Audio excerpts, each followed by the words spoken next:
Hi, and welcome to the Fundraising Leadership Podcast, episode 41. I'm Janice Cunning. And I'm Michelle Maloy Dillon.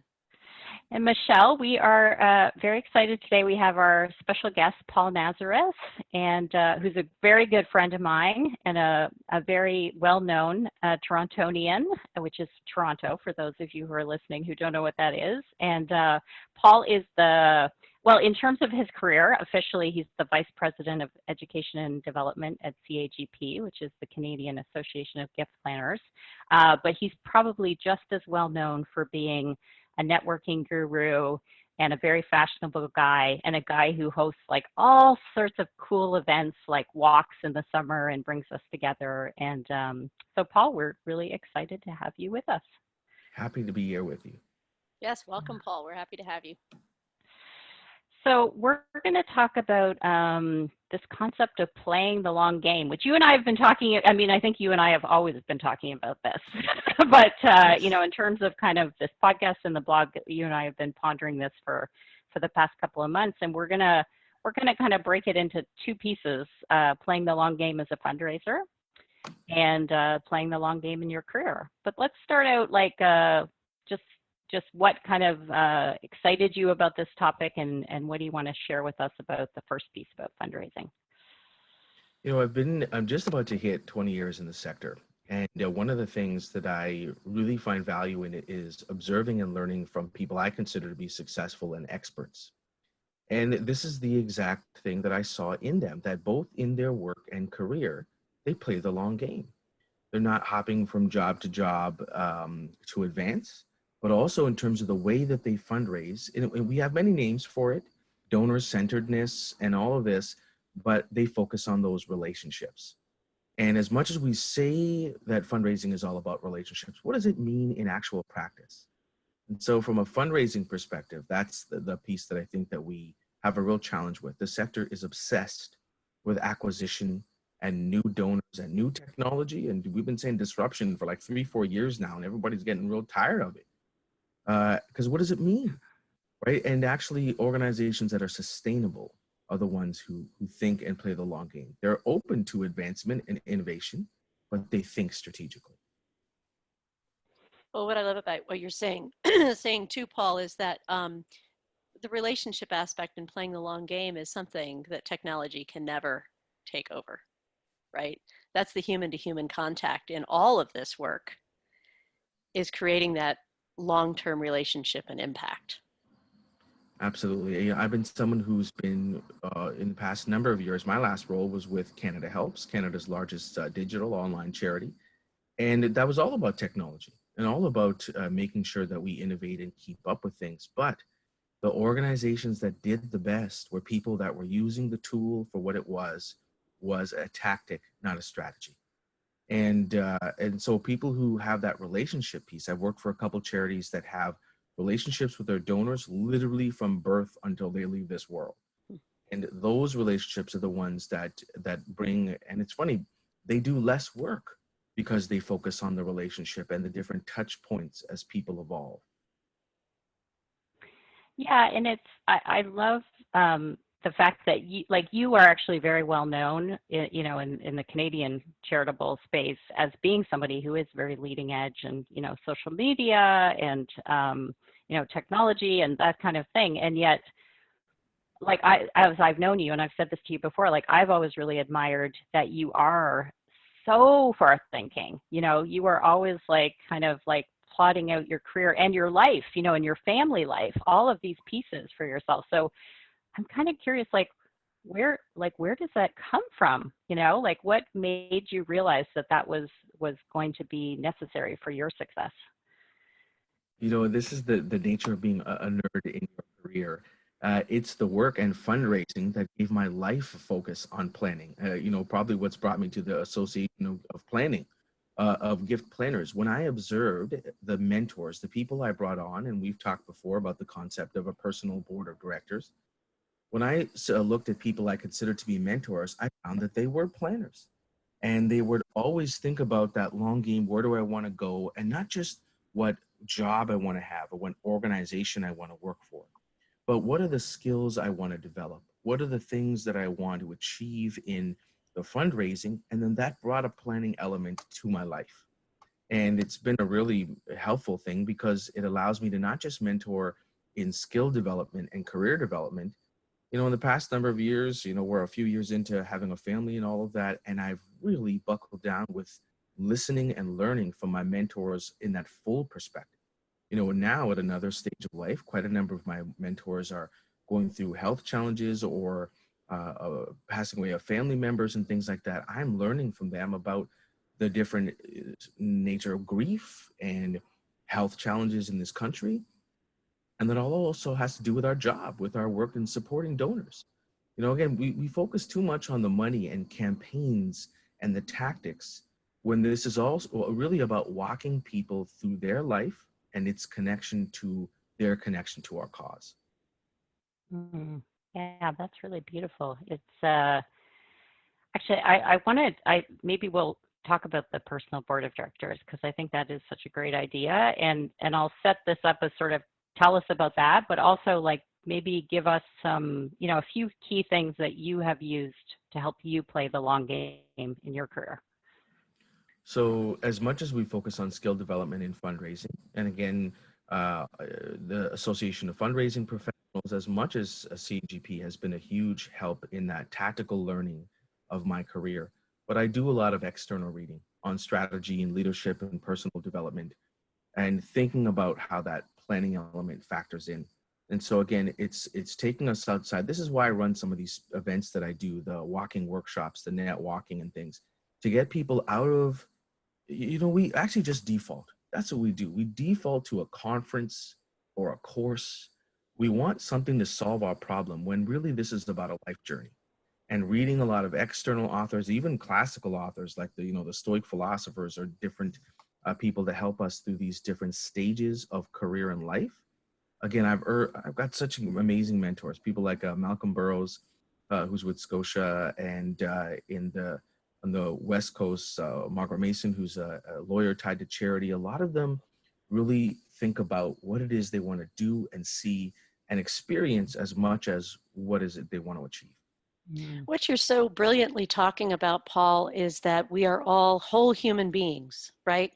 We're not just the fundraisers or just the people at work or just the family person. It's like this is the playing the long game is the story that we're wanting to create about who we are and how we are being in the world and the relationships that we have. And what can be so fulfilling about fundraising type work is in building relationships. Yes, there happens to be fundraising involved, right? For sure. But it's those personal connections, it's those experiences, it's those ways of interacting with each other. It's less transactional, like a course, like I just want a course to tell me the answer or whatever. And as a fundraiser, these things are not disconnected, right? Correct. Our emotional intelligence, our social intelligence is completely tied to our job, and being able to connect with donors in their different ages and stages of life is equally important. Yeah. So for those who are intrigued and thinking like, what is a personal board of directors? Tell us a little bit about, what that is and what it gives you, more importantly. Yeah, and again, it's out there in the world. Harvard Business has written about it. I first learned about it from the Humber College fundraising program, which I've really enjoyed being connected to for now a number of years. And they talk about simply that as a charity, you have a board of directors. Well, as an individual, you're kind of like a company. You're CEO of Me Incorporated. So why don't you have? Everybody thinks they need one or two mentors when you really need a good number of them, like a board. And so when you talk about a board, you need someone in kind of legal and finance and strategy. Well, it's the same thing with a personal board, in that we need someone to help us with the career development, skill development. We need someone ahead of us pulling us forward.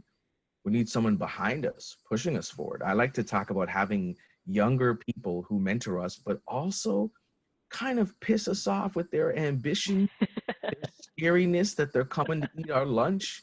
It's good to have not just a running, someone who's scaring you forward. Yes. And then the other part is, again, as times change and age and stage of life change, just like we turn over boards in organizations, you need to turn over your personal board. And as you advance in your career, well, the board needs to advance as well. And so it's a constant cycle of mentorship. And again, we learn more by teaching than anything. So having people that you mentor is also an important thing. I meet a lot of fundraisers who've advanced in their careers, and they're really focused on their own mentors and not as much of who they're teaching and helping on their way up. Yeah, I feel like I want to hashtag scare you forward. It's like, I love that. I was like, that just like, so I don't know, it just like made me in my body. I was like, felt some sense of like, ooh, like excitement. And you know, we talk about in coaching, like kind of calling people forth. That feels like a very calling forth kind of energy, but you're setting it up yourself. So yeah. One of the other things you do that you know, that I've benefited from personally is that you do have this big walking event every summer here in Toronto. And so I'm in terms of playing the long game in your career, maybe tell us like where did that come from, and again, like, So you know, how is that adding to you? The walking event is the secret tip of the iceberg. I only do one public event a year, and that's the summer one. But I do probably about 30 of these a year around conferences. So whenever I'm going to be in town for a conference, I'll let a few people know and we'll do it. So I call it networking while walking. It's a walking workshop. So it's not just walking and open talking. I very much guide it, as you've been there. Mm-hmm. Number of exercises to help us with not just networking, but connecting and career advancement ideas and planning and problem solving.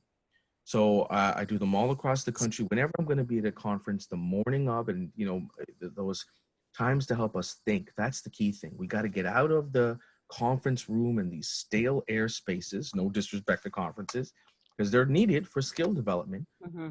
To think outside the box, then we got to get outside the box. It's an effect of, that's when we do as groups. And then about 10 years ago, this is how I changed all my networking meetings. We were in coffee shops forever. Well, almost every single morning when I can, I'm with an individual and we're walking and talking. And it's really just trying to take out the frameworks that keep us, the cubicles of our mind. Mm-hmm. Well, and there's something about being physical that I know this, I learned this from my teenage son years ago when he was living at home, right? It's like the only way I could really get information from him and to help him free him from his worries was to go for a walk or a drive. And then suddenly I begin to hear all about these great ideas and things that were in his head. Because he wasn't locked in, like you said, to that conference room or that format or that whatever needs to happen here. And so there's such an ability through that motion to create a different type of conversation and a different energy around it. So I love these things that you're creating. Yeah. Again, it all came from the career piece. The CGP, we hold a course in Banff, Alberta, in the mountains every year. And the original person who started teaching that course was a mountaineer. I'm a big junkie of CBC in the States, NPR podcasts. There was a great one talking about how the human brain didn't expand because of intelligence. It expanded because of movement, because our need to, our requirement to be different in that way. But the movement also helped us to help digest the concept of intelligence. And so in this course, it's intense. We do like 10 plus hours a day for 4 or 5 days.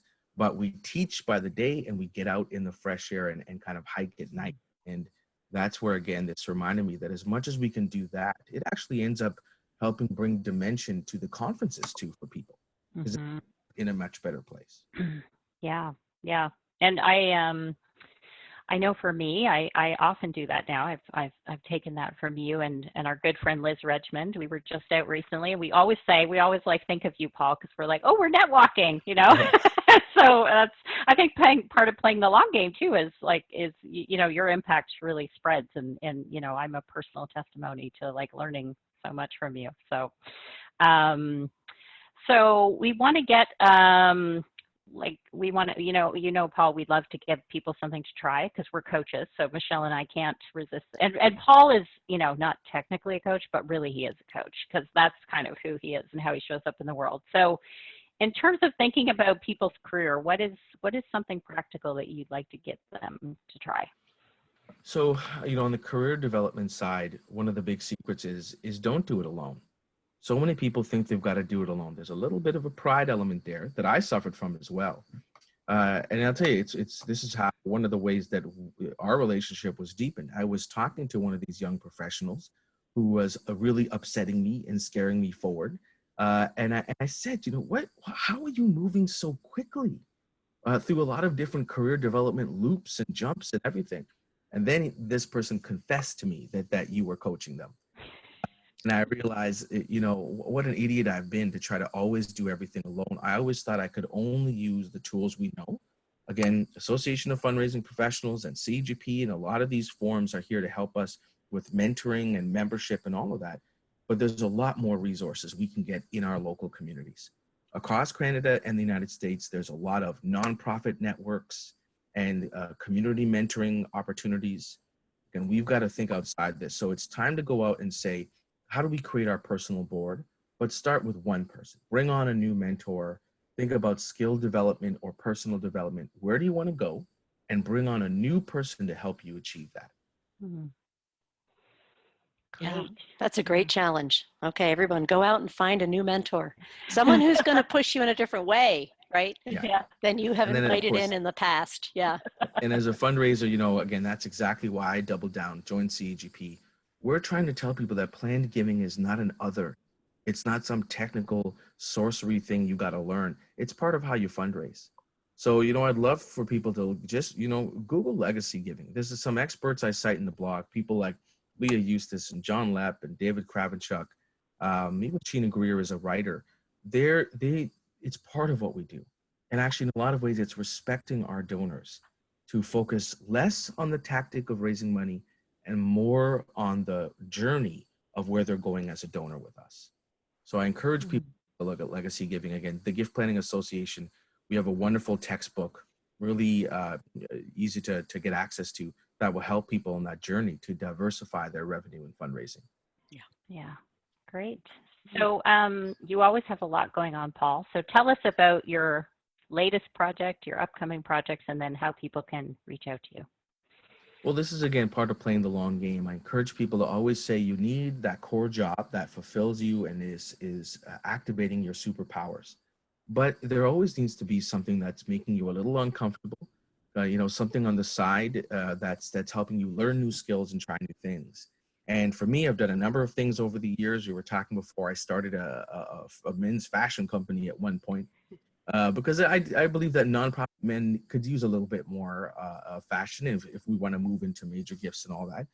But the next thing is starting an organization called Connect Working and getting back out there to teach on the topic of personal branding and networking. It's not a job search skill, it's a career and personal development skill. So I'm excited to get back and start speaking at business schools and associations on personal branding, career development, and networking in the next little while. So it's going to be fun to get back and do that. And hopefully by the next couple of years, write a book.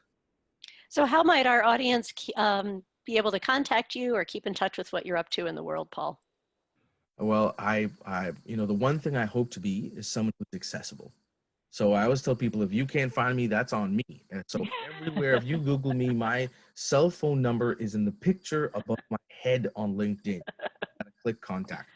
It's all there. So LinkedIn is where I live. I always tell people when they see me, this is just a hologram.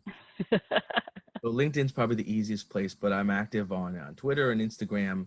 You know, accessibility and connecting and learning from people is what I try to do. So if they can find me in those places, I'm always happy to connect and see how I can be of help. All right. So look you up on LinkedIn at Paul Nazareth, Nazareth. That's right. Thanks, and Paul. we will link to that as well. Yes. So yeah, I want to thank you, Paul. You know, you mean so much to me. You've been really personally supportive of me over the last few years, invited me to many of your events, had me speak at some of your events, helped me expand my network. And, you know, I learned so much from watching you and from the books that you review and from the events that you host. So you're doing so much for me and so many of us in the sector. So I want to personally thank you for taking your time today. And yeah, we'll just remind you to please subscribe if you haven't subscribed to the podcast already. We're on iTunes, Google Play, and Spotify. and we'll say goodbye and go put it into practice. Get that mentor who will hashtag scare you forward. Thanks, Paul. You're very welcome. Thanks for having me.